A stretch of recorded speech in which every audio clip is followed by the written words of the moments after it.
Arlene, there'll be lots of people seeing this go, hey, I recognize that lady from the TV show. And for all the things you've achieved in life, I guess that's what you're the most well known for, is it? When you're on the street? And it's certainly what people recognize me from, that's for sure, yes. Tell me an experience now that that is in the past about Dragon's Den that's going to be a great memory for you going forward.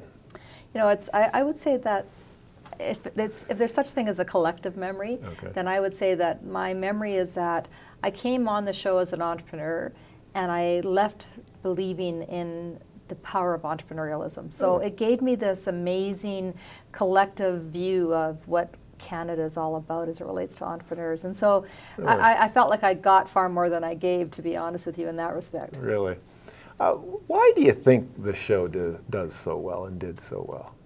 You know, it's we all have a dream. We all have an idea in our heads, and we all believe that we can build something, and frankly, we all can, right? So we can see ourselves on that stage talking to somebody about trying to build something that you're passionate about, or we've had those ideas. So I think there's a lot of relativity. We kind of listen to the people and we go, oh, I've actually thought of that, and what would I say, and what would I do? And there's that constant jeopardy too between money and people trying to obtain money. And so there's this drama that exists inherently as a result of that. You use the word passion, which is a characteristic of entrepreneurs. But in your book that you have called All In, you do mention that passion can create blind spots. Tell me about that. Well, you know, there's, you know, blind passion is one of the worst things you can have. Let me put it that way. Blind passion is this need to just do it at any cost without, you know, you can be passionate and have purpose, but that means that you've got to be focused. And when you're blindly passionate, you're just doing stuff without even thinking about the consequences of it and not necessarily having thought it through properly. So blind passion also leaves you vulnerable to things that you aren't anticipating. You have to be smart when you pursue your passion. You can't just go and do it and pray, you know, that's going to work simply because you're passionate about it. You have to be aware. I was excited when I started to read your book, All In, because I became an entrepreneur 18 years ago, and so I'm connecting with some of the things you say. And then you asked the question, people are wondering, could they be an entrepreneur? And then you said, if you can do stand-up comedy, you might be an entrepreneur. What does that mean? Well, I think if you can put yourself, you know, think of the pressure that a stand-up comic has, right? They're constantly being observed and judged, and you know, your job is to entertain, and you're trying to build something in terms of a storyline, and all of the same elements of building a business, frankly. So, and you have to have a good sense of humor, man, or you will never make it as an entrepreneur, ever. I grew up on the farm, and a tradition for us was that every November we got our tux and tails on and went to the Royal Agricultural Winter Fair. And as Dad used to say, mix with the blue bloods. But I remember as a teenager especially, I never felt like such an imposter as I did at that moment, because obviously I'm not part of this crowd really. But you talk in your book about that feeling of being so over your head, such an imposter, especially with your business ideas as you're starting out. How did you overcome that, or do you overcome that? I think part of what drives every person who is great at their profession is a measure of insecurity, and a measure of wondering whether or not you're going to kind of measure up to what everybody else is doing. And so this notion that you're imposter, or that you don't fit in, or that you somehow are surrounded by people that are better than you, can either be something that pushes you down, or can be something that motivates you to do more.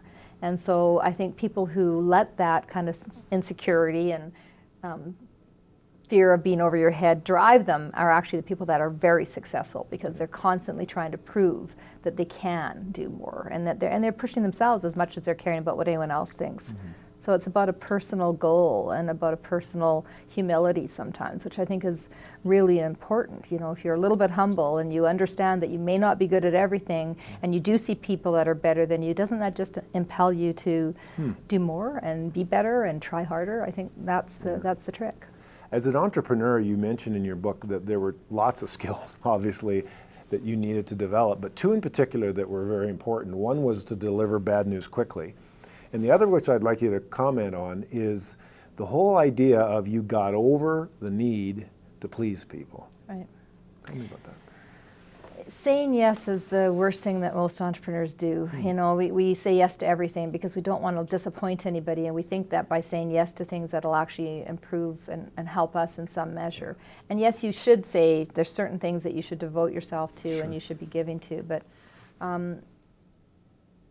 yeah, I mean, it's one of those things that you have to learn how to say no. You have to rip the Band-Aid off quickly when you have bad news, and you have to learn how to say no, because if you don't learn how to say no, you will end up building everybody else's dream but never focused on your own.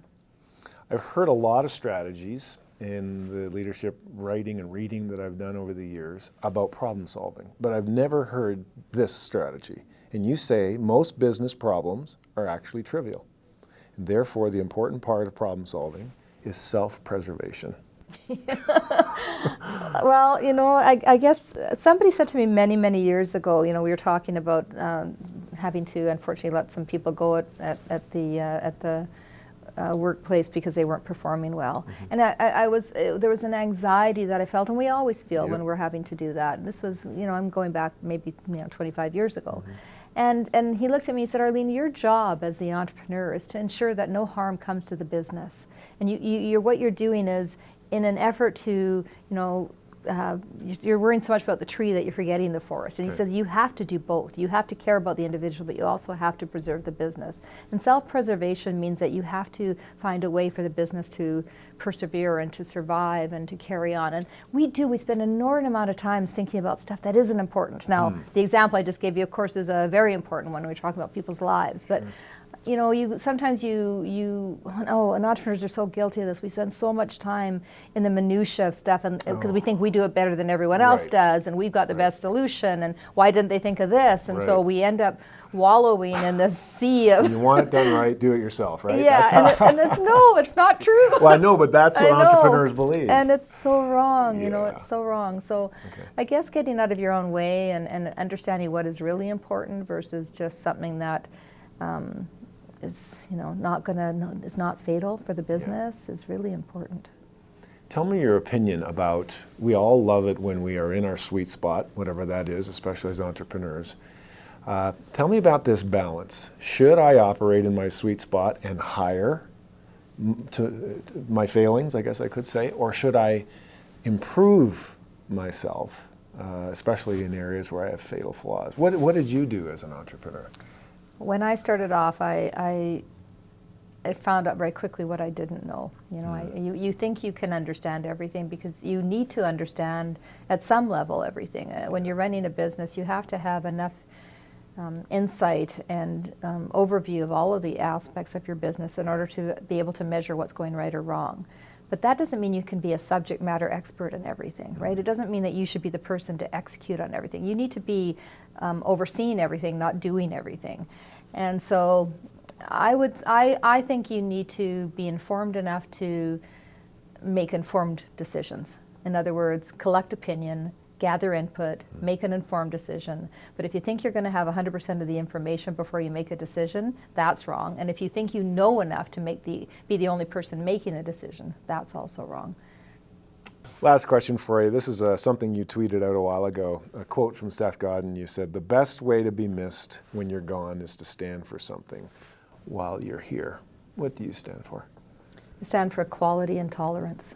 I think in today's world, you know, we have to treat people as humans, and humanity and the notion of tolerance and equality is incredibly important to me. I was raised to believe that we are all equal and that we all should have the same opportunities. And the things that are going on in the world today would tell us to behave differently, and I would compel everybody to think that we are all just the same persons. It's been a pleasure. Nice to have met you. Thank you very much. Yeah, thank you.